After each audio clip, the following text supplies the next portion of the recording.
ഞാൻ 6 നേരം ഫുഡ് കഴിക്കുന്ന ആളാണ്. രാവിലെ ഒരു 6-6:30 ആകുമ്പോൾ ബ്രേക്ക്ഫാസ്റ്റ് കഴിക്കും. ഞാൻ വിശന്നിട്ടാണ് എനിക്കുന്നത് തന്നെ. പല്ല് വെച്ച് കഴിഞ്ഞാൽ ഇമ്മീഡിയറ്റ്ലി നമ്മൾ ബ്രേക്ക്ഫാസ്റ്റ് കഴിക്കുക.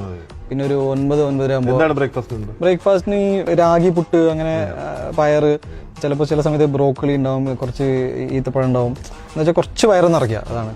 മുട്ട ഉണ്ടാവും. പിന്നെ ഒരു 9-9:30 ആകുമ്പോഴേക്കും ജ്യൂസ് പോലെ എന്തെങ്കിലും കഴിക്കും, ചിലപ്പോൾ ഫ്രൂട്ട് കഴിക്കും. ഉച്ചനേരം ആകുമ്പോഴേക്കും ഞാനൊരു നല്ല ലഞ്ച്, എൻ്റെ ലഞ്ചാണ് ഏറ്റവും ഹെവി ആയിരിക്കും. അതിൽ ചോറും ഉണ്ടാവും, അത് മറ്റേ ബ്രൗൺ റൈസ് ആണ്, അല്ലെങ്കിൽ മറ്റേ കുത്തരി ഉണ്ടാവും, അങ്ങനെ സംഭവങ്ങൾ.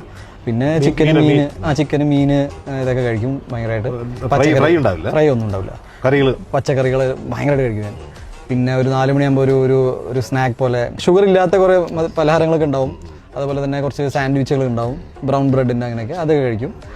പിന്നെ ഒരു 6:30-7 ആകുമ്പോഴേക്കും ഡിന്നറും കഴിക്കും. ഞാൻ നല്ലോണം ഭക്ഷണം കഴിക്കും, ട്രെയിനിങ്ങും ചെയ്യും. അതുകൊണ്ട് മെറ്റബോളിസം ഭയങ്കരമായിട്ട് കൂടും.